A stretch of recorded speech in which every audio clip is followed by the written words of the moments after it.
Hello my dear learners, welcome back to Priyanka career hub for UGC NET exam preparation. कैसे हैं आप सब? मैं I hope you all are doing great. नमस्कार, आदाब, सत श्री अकाल। आज हम डिस्कस करने वाले यूजीसी नेट पेपर वन के मोस्ट इंपॉर्टेंट आईसीटी यानी कि इंफॉर्मेशन कम्युनिकेशन टेक्नोलॉजी के क्वेश्चन डिस्कस करने वाले हैं। So this is all about me. My name is Priyanka Punjabi. I am UGC NET qualified with 98 percentile in Labor Welfare Code 55 and currently I am working as assistant professor in BBI department. And friends, अगर आप इस channel पर नए तो channel को subscribe कर लीजिएगा ताकि आगे आने वाले वीडियोस की नोटिफिकेशन आपको टाइम टू टाइम मिल जाए। So let us discuss question number one. Friends, information communication technology का यूनिट आपके लिए बहुत इंपॉर्टेंट हो गया है क्योंकि लास्ट 3 ईयर में यूजीसी नेट में पेपर वन में research aptitude, teaching aptitude, communication and ICT के क्वेश्चन को मिक्सअप करके एंड हायर एजुकेशन में भी आईसीटी रिलेटेड क्वेश्चन को पूछा जा रहा है। तो that's why question is very important for you. So now let us discuss question number one. Which of the following statement are true regarding ICT? आपको बताना है कौन सा स्टेटमेंट ट्रू है आईसीटी के लिए।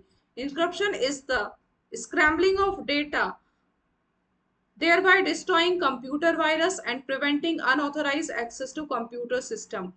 Microbiolog is very much restricted on the size of post and is very difficult to customize. LAN always uses wireless technology to transmit data. So A B C three option आपके पास given है, आपको बताना है कौन सा true है। So friends, यहाँ पे ऑप्शन नंबर ए में बोला गया है encryption is the scrambling of data thereby destroying computer virus and preventing unauthorized access to computer system. Friends, ये जो है वो रॉन्ग हो जाएगा क्योंकि इनक्रिप्शन जो होता है एक सिक्योरिटी कोड की तरह कोड का यूज करता है और हमारे डेटा को प्रोटेक्ट करने का वर्क करता है। डेटा को प्रोटेक्ट करता है इनक्रिप्शन। सिक्योरिटी यानी कि हम कह सकते हैं कि सिक्योरिटी प्रोवाइड करता है। अनऑथोराइज जो डेटा, अनऑथोराइज एक्सेस को जो है वो रोकता है कंप्यूटर सिस्टम में, हमारे डेटा को सिक्योर बनाता है। So that's why option number A is wrong. Microbiolog is very much restricted on the size of post and is very difficult to customize. Yes, microbiolog जो होता है वो उसका साइज की वजह से थोड़ा सा प्रॉब्लम आता है। लेन ऑलवेज यूजेस वायरलेस टेक्नोलॉजी। लेन ऑलवेज वायरलेस टेक्नोलॉजी का यूज नहीं करता है। लेन में वायरलेस प्लस वायर टेक्नोलॉजी दोनों का ही यूज किया जाता है। So option number B is right. Option number C is also wrong. Option number B is correct. Option number second is the right answer. Next question number two. Statement वाले question है the internet is not regulated in India, therefore the information biased or inaccurate. Statement number two, the internet is one of the services offered by World Wide Web. So friends, option statement number one में आपसे बोला जा रहा है कि the internet is not regulated in India, therefore information में be biased और inaccurate. ये जो इंटरनेट है ये इंडिया के द्वारा रेगुलेट नहीं किया जा सकता क्योंकि ये इंटरनेट जो है वर्ल्ड लेवल पे वर्क करता है। सारी कंट्रीज इंटरनेट का एक्सेस कर सकती है। ये ओपन सोर्स है, सब लोग इंटरनेट का यूज कर सकते हैं। तो ये किसी पर्टिकुलर इंडिया के लिए नहीं है क्योंकि ये बायस्ड हो सकता है और एक्यूरेट भी हो सकता है। तो ऑप्शन नंबर जो स्टेटमेंट नंबर वन है वो हमारा ट्रू हो जाएगा। The internet is one of the service offered by world wide web. Friends, internet जो सर्विस है ये वर्ल्ड वाइड वेब ऑफर नहीं करता क्योंकि www यानी कि वर्ल्ड वाइड वेब जो है एक सॉफ्टवेयर है जो इंटरनेट पे रन करता है इंटरनेट को एक्सेस करने के लिए। So statement number one is true and statement number two is false. Option number three is the right answer. Next question number three. Identify the bibliography software among the following. Option number A, Turnitin, EndNote, Reference Manager and the Mendeley. आपको बताना है bibliography software इसमें से कौन सा है। So friends, Turnitin जो है वो हमारा प्लेगरिज्म डिटेक्शन सॉफ्टवेयर है। अगर रिसर्च में प्लेगरिज्म आ जाता है तब हम टर्निटिन का यूज करते हैं, तो ये तो नहीं होगा। रेफरेंस मैनेजर भी नहीं होगा, मेंडले भी नहीं होगा। एंड नोट जो होता है वो हमारा बिब्लोग्राफी सॉफ्टवेयर है। Option number second is the right answer. Next question number four. Computer uses RAM and ROM to store data, which of the following statement describing ROM is are true? Computer में memory का use किया जाता है, RAM, रोम। इसमें से आपको बताना है कि कौन सा रोम के लिए राइट है। रोम यहाँ पे होना चाहिए था ROM, read only.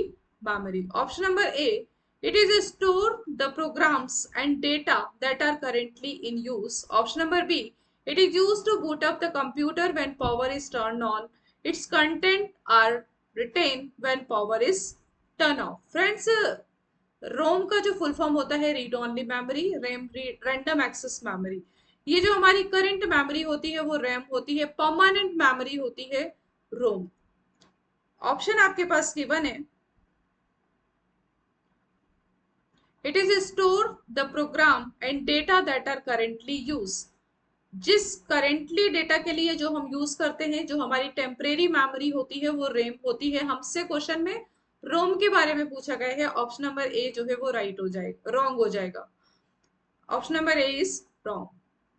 It is use to boot up the computer when power is turn off. ये जो है जब कंप्यूटर को हम ऑन करते हैं तो ये बूटअप करने का वर्क करती है रोम, तो बी जो है वो आपका सही होगा। It contents are retain when power is turn off. जब हम कंप्यूटर को शट डाउन कर देते हैं, टर्न ऑफ कर देते हैं, तब भी रोम में जो कंटेंट होता है वो उसको रिटेन करके रखती है। यानी कि रोम का जो कंटेंट है परमानेंट मेमोरी है, इसीलिए टर्न ऑफ करने के बाद भी अपना डेटा जो है हम एक्सेस कर सकते हैं। तो B C is also right. Option number 4 is correct. B and C जो है वो सही होंगे, ए गलत होगा। Random access memory temporary memory है, read only memory permanent memory है। Friends, ROM ROM read only memory, ROM से आप याद रखना नॉन नॉन वोलेटाइल, ये क्वेश्चन भी पूछा जाता है।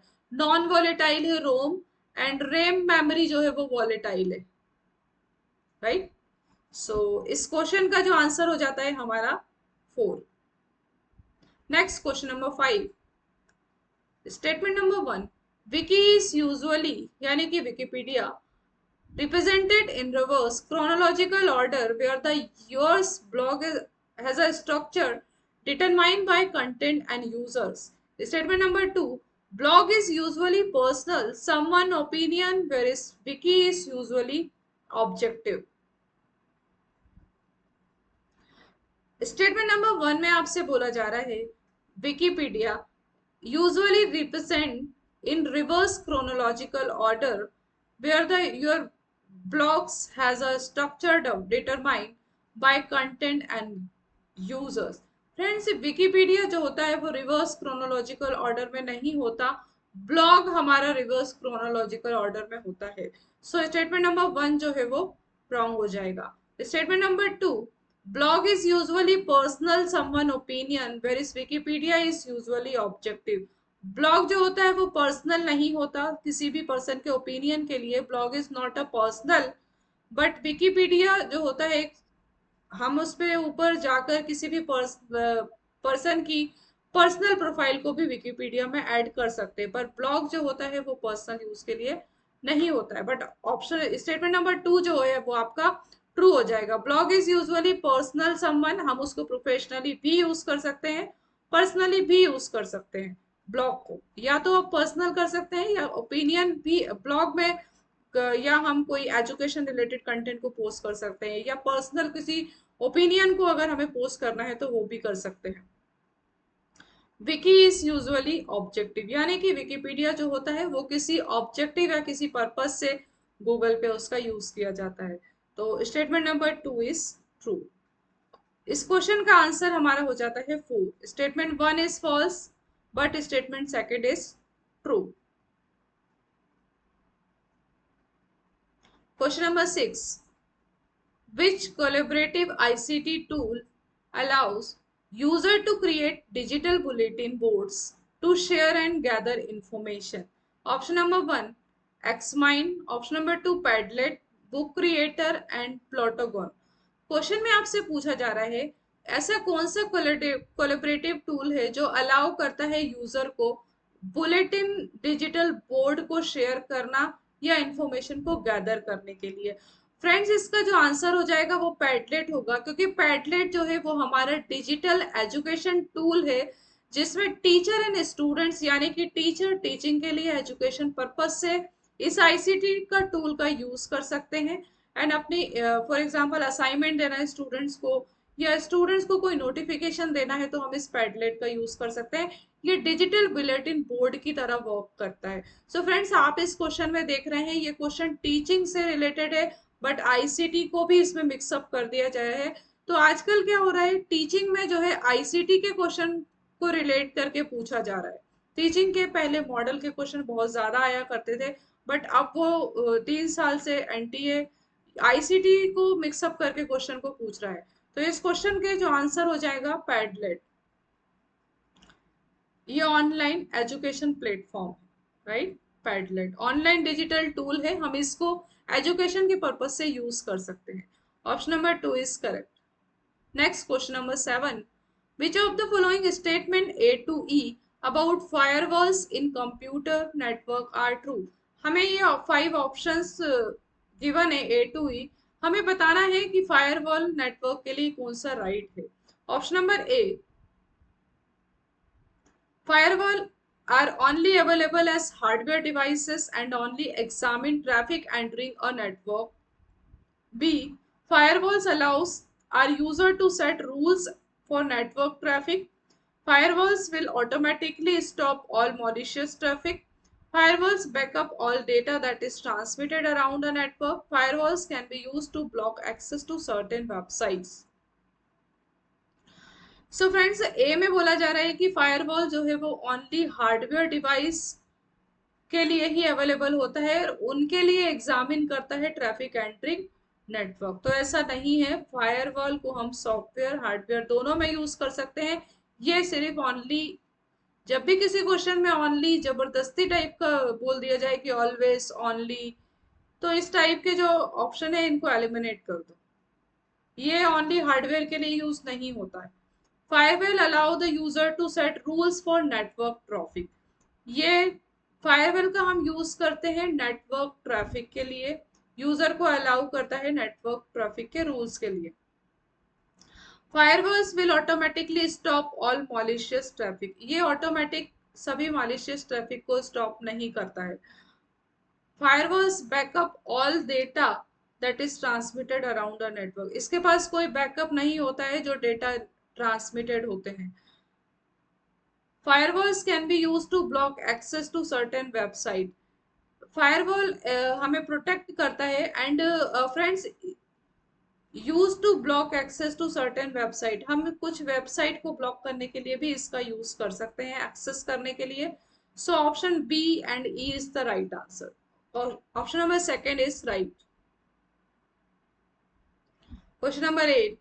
Which of the following hardware components will lose data when the power to a computer is switched off? Option number A, processor register, cache memory, SSD, solid state drive, ROM, random access memory, read only memory. Question में आपसे पूछा जा रहा है कि इनमें से कौन सा हार्डवेयर कंपोनेंट जब हम कंप्यूटर को लैपटॉप को स्विच ऑफ करते हैं तो उसका जो डेटा है वो लॉस्ट हो जाता है, यानी कि डेटा हमारा वो एक्सेस हम नहीं कर सकते हैं। प्रोसेसर रजिस्टर, जब हम कंप्यूटर को ऑफ करते हैं डेटा लॉस्ट हो जाता है, डेटा लॉस हो जाता है जब computer is switch off. Cache memory का डेटा भी लॉस हो जाता है। एसएसडी जो होता है वो हमारा सेकेंडरी ड्राइव है, हम इसमें डेटा को स्टोर करके रख सकते हैं। सॉरी, स्विच ऑफ बोला जा रहा है आपसे, तो यहाँ पे जो ए जो है प्रोसेस रजिस्टर, यानी कि ये स्टोरेज स्विच ऑफ होता है तब हमारा जो डेटा है वो लॉस्ट हो जाएगा प्रोसेसर, तो ए जो है वो राइट होगा। कैश मेमोरी, कैश मेमोरी का जो डेटा है वो भी क्या हो जाता है, जब हम कंप्यूटर को स्विच ऑफ करते हैं टर्न ऑफ करते हैं उसका जो डेटा है वो लॉस्ट हो जाता है। यानी कि एसएसडी सॉलिड स्टेट ड्राइव, यानी कि ये सेकेंडरी स्टोरेज डिवाइस है, इसमें डेटा नहीं लॉस होगा, इसको डेटा को हम कभी भी एक्सेस कर सकते हैं any time. RAM, random access memory, ये तो टेम्परेरी मेमोरी है, आपको पता है जब कंप्यूटर ऑफ करते हैं तो इसका डेटा लेस लॉस हो जाता है। रीड ओनली मेमोरी जो होती है वो परमानेंट मेमोरी है, इसलिए जब कंप्यूटर को ऑन कर ऑफ करते हैं तब भी इसका डेटा जो है वो लॉस नहीं होता। तो option A B D is the right answer. तो इस क्वेश्चन का राइट आंसर हमारा हो जाएगा option number 4। Next question number 9। Are text files which small pieces of data are used to identify specific users and improve the web browsing experience?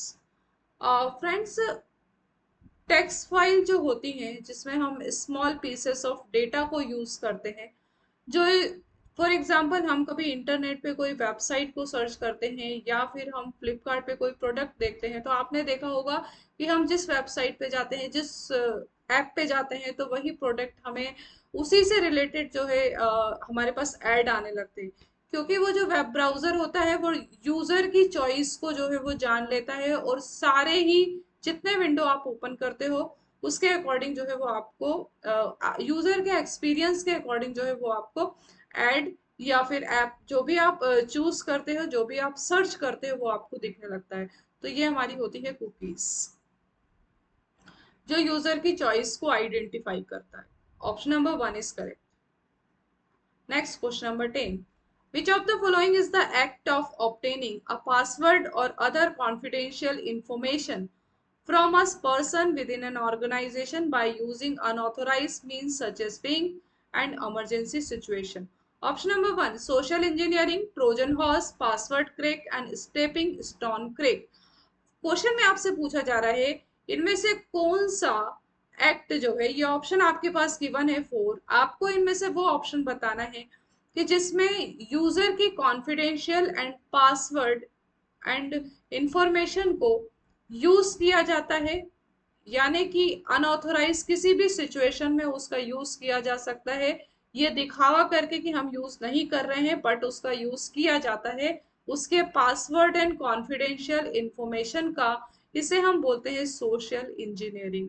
यानी कि confidential information person with an organising using unauthorise means किसी भी situation में unauthorized तरीके से emergency situation दिखा के person का डेटा यूज किया जाता है, यानी कि यह दिखावा करके कि इमरजेंसी सिचुएशन है और आपका डेटा का यूज किया जाएगा, इसे हम बोलते हैं social engineering. Option number 1 is correct. अगर आपको सेशन इन्फॉर्मेटिव लगता है तो अपने फ्रेंड्स के साथ में ज्यादा से ज्यादा शेयर करिएगा। सो अब हम डिस्कस करते हैं question number 11। Hub, joystick, notepad and Android. Friends, hub जो होता है वो हमारा नेटवर्क डिवाइस है। फॉर एग्जांपल हब यानी कि वन प्लेस पे एक नेटवर्क का यूज किया जाता है। Network device is related to the hub. Joystick, joystick input device है। Notepad is a text editor, text को एडिट करने के लिए हम नोटपैड का यूज करते हैं। Android is a operating system. So option number 3 is the right answer. Next question number 12। Arrange the following different types of computer network basis of geographical area implied in an ascending order on the network। Computer network आपके पास given है MAN, वैन, LAN, metropolitan area network, wide area network and local area network. आपको इनको जो है ascending order में जो है वो अरेंज करना है। तो असेंडिंग ऑर्डर जो इसका हो जाता है, असेंडिंग ऑर्डर यानी कि बढ़ते क्रम में, इंक्रीजिंग ऑर्डर में लेन आएगा पहला हमारा लोकल एरिया के लिए। हम जिस नेटवर्क का फॉर एग्जांपल हमें नेटवर्क वन बिल्डिंग में शॉर्ट डिस्टेंस के लिए जब यूज करना है, लोकल एरिया के लिए यूज करना है, तब हम लेन का यूज करते हैं।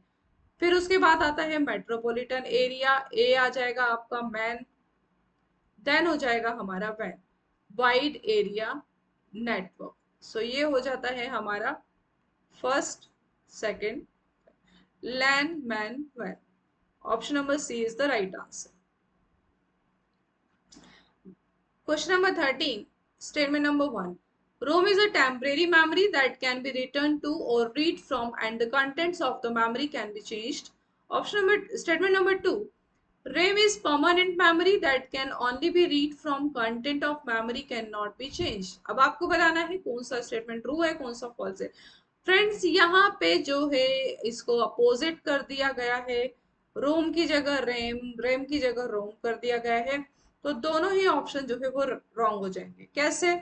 यहाँ पे होना चाहिए था रेम एंड यहाँ पे होना चाहिए था रोम, इसी वजह से दोनों ऑप्शन जो है वो रॉन्ग हो जाएंगे। स्टेटमेंट नंबर 1 में बोला जा रहा है कि रोम इज अ टेम्परेरी मेमोरी, जबकि रोम जो है वो परमानेंट मेमोरी है। रोम टेम्परेरी मेमोरी नहीं है। रोम को हम रीड कर सकते हैं, राइट नहीं कर सकते, बट यहाँ पे बोला जा रहा है कि रीड राइट भी कर सकते हैं। रोम में सिर्फ हम रीड कर सकते हैं, राइट नहीं कर सकते। तो स्टेटमेंट नंबर 1 भी 1 रॉन्ग हो जाएगा। अब यहाँ पे बोला जा रहा है 2 में RAM is permanent memory. RAM जो है वो हमारी परमानेंट मेमोरी नहीं है, रेम टेम्परेरी मेमोरी है। क्योंकि डाटा को जब, सॉरी, कंप्यूटर को जब हम टर्न ऑफ करते हैं तो जब उसका जो डेटा है वो लॉस हो जाता है। तो इसी वजह से, और एंड फ्रेंड्स, रैम में जो है वो हम रीड नहीं राइट भी कर सकते हैं। तो both the statement are false. Option number second is right. Question number 14, MIDI is associated with the storage of music files. MIDI is an acronym for option number 1, musical interactive digital interface, musical instructions device interpreter, mask interactive display instance and musical instrument digital inference. तो MIDI जो है वो हमारा musical instrument digital interface होता है। मिडी का full form है musical instrument digital interface. Friends, ये जो मिडी है और ये इस टाइप के जो एब्रीवेशन है फुल फॉर्म आईसीटी के, ये मैंने टेलीग्राम ग्रुप में जो है वो शेयर किए हैं। अगर टेलीग्राम ग्रुप ज्वाइन नहीं किया तो टेलीग्राम ग्रुप ज्वाइन कर लीजिएगा एंड उसमें जो है फुल फॉर्म की आपको और नोट्स मिल जाएंगे। Question number 15, video, podcast, photograph, spreadsheet. So spreadsheet के लिए हम यूज कर सकते हैं एक्सेल, फोटोग्राफ के लिए हम यूज करते हैं जेपीजी, वीडियो के लिए हम यूज करते हैं MP4 एंड पोस्टकास्ट के लिए यूज करते हैं MP3। वीडियो हो जाता है आपका MP4, podcast MP3, photograph JPG, spreadsheet Excel. Option number third is right. Next question number 16, most PC use dynamic RAM for CPU cache. Static RAM is faster and more expensive than dynamic RAM. आपको बताना है कौन सा true है and false है। 1 में बोला जा रहा है कि most PC use dynamic RAM, के बहुत ज्यादातर पीसी डायनेमिक रैम का यूज करते हैं, ऐसा जरूरी नहीं है फॉर सीपीयू एंड कैश। तो स्टेटमेंट नंबर 1 जो है वो आपका फॉल्स होगा। 2 में बोला जा रहा है static RAM is faster and more expensive than dynamic RAM. Yes, static RAM जो होती है वो फास्ट होती है और एक्सपेंसिव होती है as compare to the dynamic RAM. So option number 2 जो है वो हमारा ट्रू हो जाएगा।